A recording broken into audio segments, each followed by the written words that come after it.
Bueno, voy a hablar justamente hoy día como de esta relación neurociencia-educación que de hecho está en el nombre del simposio, eh, y voy a hacer como en una metáfora futbolística poner un poco la pelota en el piso, digamos, porque en general esta relación neurociencia-educación genera harto entusiasmo, pero no está muy claro de que esta relación pueda ser efectiva, digamos. Por eso lo llamo un puente en construcción. Ustedes van a ver que la metáfora del puente es utilizada recurrentemente en el debate de la neurociencia y la educación. Un poquito de contexto, por ejemplo, este es un debate acerca de si acaso la neurociencia y la educación se pueden informar mutuamente, o si la neurociencia tiene algo que decir a la educación. Es un debate antiguo que lleva más de 20 años este debate. Por ejemplo, en 1997 aparece un artículo que empieza a poner el tema en discusión. Han aparecido hartos artículos entre medio, pero quiero contarles que en el 2006 aparece otro artículo, por ejemplo, y ustedes pueden ver que dice puentes sobre aguas turbulentas, en plural.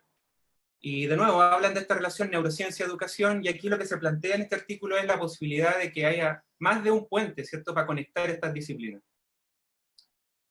Interesantemente, el 2007 se genera un evento acá en Santiago de Chile, en donde se firma una declaración que se llama la Declaración de Santiago, en donde se discute cuáles son los límites de esta relación entre neurociencia y educación. De hecho, voy a hablar en la siguiente lámina bien específico acerca de este punto. Aparece otro artículo que habla de que estamos en un momento estelar para construir el puente, pero en el 2018 ya nuevamente aparecen artículos que ponen en duda la posibilidad de esta relación. Veamos qué es lo que decía este famoso informe acerca de la Declaración de Santiago y la relación entre neurociencia y educación. Tenía 8 puntos esta declaración, ¿vale? Algunos de estos puntos dice lo siguiente, por ejemplo, que es importante poner atención a las etapas del desarrollo, es decir, hay que pensar más bien en rangos de edades o patrones de crecimiento y no en edades absolutas, que los niños y las niñas son aprendices activos, que exploran su mundo, que los niños y las niñas aprenden mejor en ambientes responsivos y en interacción con otros, que los niños y las niñas aprenden mejor cuando la información está encarnada en ambientes significativos y no en ambientes artificiales que fomentan el aprendizaje memorístico. Ahora yo les pongo estos puntos para saltarme al punto 7, porque fíjense lo que dice en el séptimo punto. Dice, los principios enunciados anteriormente se basan principalmente en hallazgos derivados de la investigación conductual y social, no desde la investigación del cerebro. La investigación neurocientífica en su estado de desarrollo actual no ofrece pautas científicas para la política, la práctica o la crianza. Miren qué interesante, porque efectivamente todo lo que pudiera ser importante para la educación surge eventualmente de investigaciones que tienen conductuales, más bien desde la psicología, no derivan de la investigación del cerebro. Entonces aquí se pone una advertencia, ¿cierto? Ahora, ¿por qué es tan difícil establecer puentes entre neurociencia y educación? En primer lugar, yo lo que pienso tiene que ver con que yo creo que la población general no tiene muy claro cuál es el objeto de estudio de la neurociencia. Yo creo que lo que sabemos es más bien una cosa muy superficial con respecto a las neurociencias, pero la población general no tiene muy claro qué es lo que realmente investiga la neurociencia. Por ejemplo, ahora en este mismo momento se está celebrando la reunión anual de la Sociedad Chilena de Neurociencia, de la cual yo soy miembro, y para mostrarle, digamos, algunos de los temas que se están exponiendo en este momento en la reunión anual de la Sociedad Chilena de Neurociencia, en el dominio de las neurociencias básicas, estos son los temas, por ejemplo. Modificaciones redox y proteínas sinápticas dependientes del calcio en la patogénesis de la enfermedad de Alzheimer, por ejemplo, o control circadiano de la conectividad sináptica y la liberación de neuropéptidos durante la metamorfosis drosófila. O sea, ustedes dirán, ¿qué tiene que ver esto con educación? No mucho, sino nada. Sin embargo, estos son los temas que interesan en la neurociencia básica, por ejemplo. Y si nos vamos al dominio de la neurociencia cognitiva, esta vertiente mucho más cognitiva de la neurociencia, los temas que nos encontramos son de este tipo. Por ejemplo, respuesta cortical al contraste del habla en preescolares con desorden del lenguaje, o dinámica neural de la corteza prefrontal medial asociada con la búsqueda compulsiva de alcohol. O sea, lo que les quiero mostrar con esto es que la disciplina neurocientífica es muy distinta a la disciplina educativa. No se puede establecer un puente directo. No se puede decir, vamos con la neurociencia a hablar a la educación, ¿cierto? O vamos los educadores a buscar respuesta a la neurociencia porque no las van a encontrar. Porque son dos disciplinas muy distintas. Son como una persona, ya que se está hablando acá de lenguaje y de segunda lengua, es como una persona hablando en coreano y otra persona hablando en español. O sea, no nos vamos a entender. Quizás con gestos un poco, pero no nos vamos a entender a cabalidad.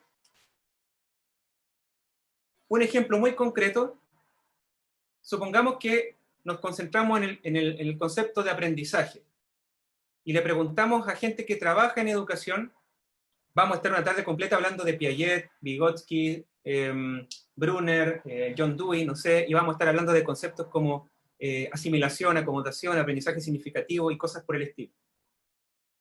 En cambio, si le preguntamos por aprendizaje, hacemos la misma pregunta. A neurocientíficas y neurocientíficos, vamos a pasar la misma tarde hablando de potencial sináptico a largo plazo, depresión sináptica a largo plazo, NMDA, qué sé yo, canales iónicos, neuroplasticidad, etc. O sea, el mismo concepto, aprendizaje, estas dos disciplinas lo tratan de manera totalmente diferentes. ¿Ah? Quiero insistir en este punto, son disciplinas muy distintas entre sí. Habiendo hecho este contexto, quiero plantear qué formas podrían entonces existir para conectar estas miradas, distintas que son la neurociencia y la educación. Se han hecho propuestas, por ejemplo, esta es una propuesta interesante y es antigua, ya del 2001, donde se plantea que por sí misma la investigación del cerebro no puede utilizarse para apoyar prácticas de enseñanza particulares.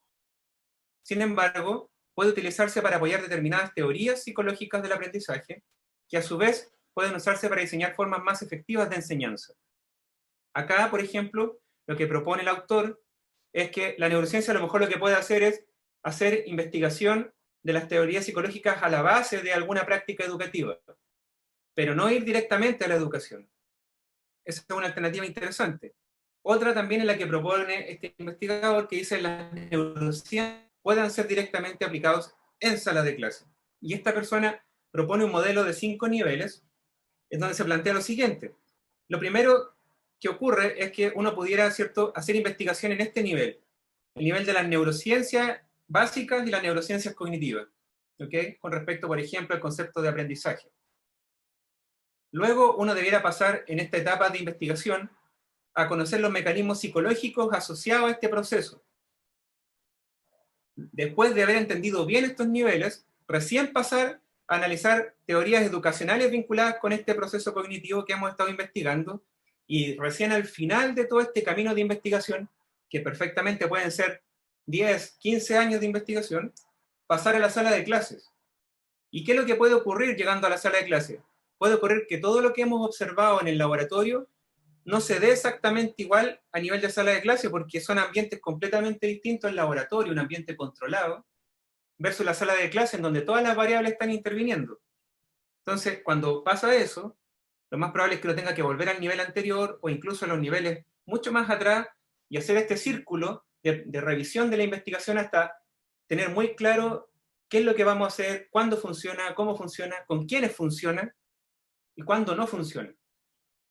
Todo eso es lo que hay que hacer. Y si ustedes se fijan, este es un camino largo de investigación que hoy en día no se está recorriendo.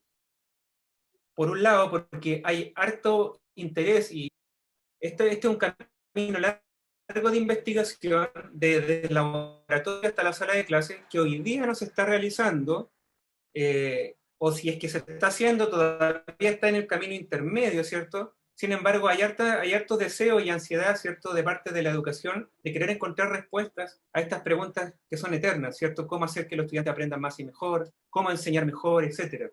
Pero la neurociencia ciertamente no tiene la respuesta para eso. Lo que puede hacer la neurociencia es quizás ir apuntalando ciertos procesos psicológicos y de ahí tendrán que ser los mismos investigadores en educación, investigadoras en educación, profesores, profesoras, quienes hagan una bajada crítica al respecto. Ya para ir finalizando y dejar el espacio para el debate, para la conversación, quiero presentar uno de los hallazgos neurocientíficos que pueden ser interesantes para la educación, que es la relación entre el nivel socioeconómico, por ejemplo, el desarrollo neurocognitivo y el rendimiento académico. Porque aquí uno puede ver que hay una cierta conexión entre los temas. Por ejemplo, se ha publicado en buenas revistas de neurociencia, como Nature Neuroscience, por ejemplo, la importancia de estudiar la relación entre el nivel socioeconómico de las personas y el desarrollo cerebral. Y hay modelos como el que se presenta acá, donde se puede ver que el nivel socioeconómico pudiera estar influyendo en el desarrollo cerebral a través de distintos factores mediadores, como factores prenatales, el cuidado parental, la estimulación cognitiva y otros factores como la nutrición. Y además se piensa que si el nivel socioeconómico está afectando al desarrollo cerebral, probablemente también afecte la cognición y el rendimiento académico y también la salud mental. Esto es una propuesta teórica. Ahora, más específico, se plantea que el nivel socioeconómico pudiera tener que ver con el ambiente lingüístico en las casas, o sea que a menor nivel socioeconómico o un ambiente más empobrecido, también se empobrece el lenguaje que se utiliza en el hogar. Esto pudiera afectar el desarrollo de la corteza, el hemisferio izquierdo del lenguaje, y finalmente el desarrollo de la habilidad cognitiva. Lo mismo que con el estrés familiar. El nivel socioeconómico puede afectar el nivel de estrés familiar, al no contar con los recursos, ¿cierto? Para saber cómo vamos a llegar a fin de mes y tal. Esto podría repercutir en el desarrollo del hipocampo, por ejemplo, de los niños y de las niñas en ese hogar y afectar la memoria o la corteza prefrontal también y la regulación emocional y cognitiva. Acá ustedes tienen una propuesta teórica de la neurociencia que finalmente ha sido testeada en el laboratorio y se ha podido comprobar que efectivamente es así. El nivel socioeconómico tiene una relación con el desarrollo de las regiones del lenguaje en el cerebro y con el desarrollo de regiones que tienen que ver con las funciones ejecutivas, ¿ya? Este es un dato duro de la neurociencia que tiene un potencial impacto en educación. Pero no son los neurocientíficos los que van a decir qué hay que hacer en educación. Eso quiero dejarlo súper claro. Son otros actores que van a hacer eso. ¿Okay? Si nos saltamos al nivel ya más psicológico, este es el nivel neurocientífico, si nos saltamos al nivel psicológico, nosotros podemos ver que el nivel socioeconómico también afecta el desarrollo de habilidades intelectuales. Por ejemplo, esto es un estudio que hizo Ricardo Rosas, por ejemplo, de la Católica. Acá se ven tres curvas, una curva verde, una curva amarilla y una curva roja. La curva roja corresponde a estudiantes de nivel socioeconómico más bajo, la curva amarilla a nivel medio y la curva verde a nivel socioeconómico más alto. Ahora, ¿qué llama la atención de esta curva? De estas curvas de desarrollo intelectual. Que si nosotros proyectamos el máximo rendimiento de los estudiantes de bajos ingresos a la edad de 16 años, su nivel intelectual parece ser similar al de un niño de 11 años de nivel socioeconómico alto. O sea, lo que estoy hablando acá es que esto que se encontró a nivel cerebral, que el nivel socioeconómico afecta al desarrollo del cerebro, parece también tener que ver con el desarrollo de habilidades cognitivas. O sea, imagínense lo que estoy diciendo. Un niño de 16 años de un nivel socioeconómico más bajo alcanza un nivel cognitivo similar al de un niño de 11 años de un estrato socioeconómico más alto. Siguiendo con el rendimiento académico, esto es sabido por todos, ¿cierto? Y por todas. Cómo, ¿cierto? El ingreso familiar tiene directa relación con cómo me va a ir a mí en la prueba PSU, por ejemplo, de ingreso a las universidades.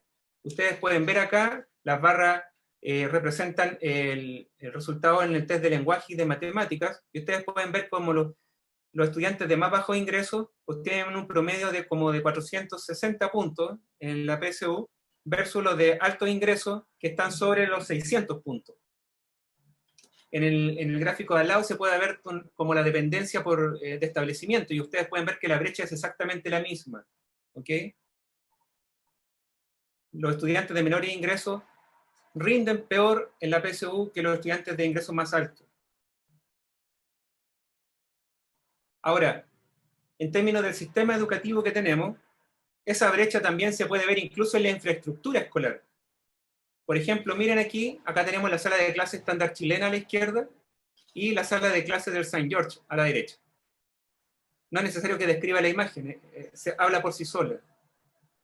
Y miren, por ejemplo, esta es una escuela container en Cerro Navia, o sea, estudiantes yendo a clase en containers, versus el Grange, por ejemplo. Miren la diferencia, ¿cierto? Cómo el contexto también puede influir en el desarrollo cognitivo y cerebral de los estudiantes. Finalmente, ya más a nivel político, por ejemplo, ustedes han visto la noticia del Colegio Iglú, por ejemplo, de las bajas temperaturas en la sala de clase y cómo los estudiantes tenían que ir, ¿cierto?, poco menos que con chaqueta a las clases porque resulta que la sala no tenía aislación, lo que ya es un gran marcador de inequidad. O sea, ¿cómo voy a estudiar yo? ¿Cómo voy a rendir yo? ¿Cierto? Si tengo que lidiar además con la temperatura de la sala de clase. O, por ejemplo, estas noticias como fecas de ratón obligaron a suspender las clases en la Escuela Municipal de Maipú. O esta declaración de una niña de tercero básico que dice, me da asco entrar al baño, está siempre inundado y sucio. Prefiero aguantarme y llegar a mi casa a hacer en la tarde. Es una alumna de tercero básico de una escuela pública. O sea, imagínense cómo yo voy a estar atento, ¿cierto?, con todas mis funciones ejecutivas dispuestas a aprender, si ni siquiera puedo ir al baño porque me da asco y tengo que aguantarme hasta llegar a la casa. No sé si ustedes que son adultas y adultos lo podrían hacer. ¿Cuál fue la respuesta del ministerio en ese tiempo? El ministro Varela en ese tiempo dijo, ¿por qué no hacen un bingo? O sea, estamos, ¿cierto?, en una situación tremenda, ¿ya?, en donde un hallazgo de neurocientíficos, ¿cierto?, pudiera apoyar el cambio de una política pública, ¿ok? Porque todo esto, esta inequidad, este desbalance social, ¿cierto?, educativo, no es una cosa inocua para el sistema nervioso de los estudiantes, lo va a modificar, ¿ok? Para finalizar, quiero recalcar esta idea de que las inequidades socioeconómicas afectan o generan inequidades cognitivas y psicológicas de las cuales nunca hemos hablado, y desde las neurociencias sí que tenemos evidencia de esto. Y muchas veces en la escuela se pierde un tiempo valioso hablando de cuestiones que no tienen nada que ver con la neurociencia, como los estilos de aprendizaje, por ejemplo, como este tema de los hemisferios izquierdo y derecho, la gimnasia cerebral y otras sandeces de las que se le atribuyen como valor neurocientífico cuando nunca lo han tenido. En cambio, estos otros temas que sí realmente tienen un trasfondo neurocientífico, los pasamos por alto. Y lo que es complicado de esto es que la inequidad socioeconómica genera inequidades cognitivas y psicológicas, y con el tiempo esas inequidades cognitivas y psicológicas van manteniendo las inequidades socioeconómicas. Esto es un círculo vicioso. Es decir, los pobres siguen siendo pobres y los ricos siguen siendo ricos. Con esto finalizo y estoy feliz de recibir sus preguntas. Muchas gracias por su atención. Muchas gracias, Pablo, por esta interesante presentación. Si quieres, puedes dejar de compartir pantalla para que te veamos y Perdón. para que pasemos a algunas de las preguntas. ¿Se puede encender tu video ahora nuevamente, Paulo? Porque deberíamos poder verte. Excelente. Perdón por no sé, el problema de conexión, pero BTR. Suponemos que No es hay problema. BTR. Pasa. Pablo, te cuento que en la audiencia hay harta gente sorprendida por tu presentación. Alguien, por ejemplo, y tenemos preguntas parecidas, dicen, pero ¿cómo es posible que la neurociencia no nos ayude en educación a comprender, por ejemplo, cómo funciona el cerebro de un niño con TDA y buscar respuestas para mejorar nuestras metodologías sin mandar a empastillar a nuestros alumnos? Claro, por ejemplo, esas son dudas que la neurociencia no podría responder. ¿Te fijas? Yo me declaro neurocientífico, ¿cierto? Profesional, trabajo en un laboratorio y tal. Y esa es una pregunta más bien, digamos, social y política. O sea, qué está pasando con el diagnóstico, qué está pasando con el sobrediagnóstico, y ahí uno podría entrar, ¿cierto?, a conversar qué es lo que estamos concibiendo también como educación y como sala de clases. Por ejemplo, yo me he dado cuenta que hay una cierta, así como hay neuromitos, también hay edumitos. O sea, por ejemplo, un edumito que yo he podido constatar conversando con profesoras y profesores, tiene que ver con como que el silencio y no moverse es importante para el aprendizaje, y de hecho se evalúa eso. O sea, si una sala de clase está muy bulliciosa, es como que se evalúa mal al profesor. Si la sala de clase está muy bulliciosa, es como que se asocia el silencio como con aprender mejor, o a veces como la velocidad de respuesta. El que responde más rápido es más habiloso. Cosas que no tienen nada que ver, nada que ver. De hecho, necesitamos movernos para aprender. O sea, definitivamente uno aprende con todo el cuerpo, uno no aprende con solamente el cerebro. Es más, les comento a la audiencia que hay estructuras que no tienen sistema nervioso, que tienen apenas un par de neuronas y aprenden igual. O sea, no es necesario el cerebro para aprender. El aprender es otra cosa, el aprender es una cuestión mucho más compleja, que tiene que ver con la relación e interacción del organismo con el medio, etc. Perfecto. Bueno, alguien, precisamente sobre esto de los neuromitos, Pablo, alguien nos pregunta, o sea que los estilos de aprendizaje son un mito, Sí, un neuromito. tal cual. O sea, los estilos de aprendizaje, esto de visual, auditivo, kinestésico, no tiene ningún sustento en la evidencia neurocientífica, no existe ningún estudio al respecto. Generalmente esto viene de malas interpretaciones nomás.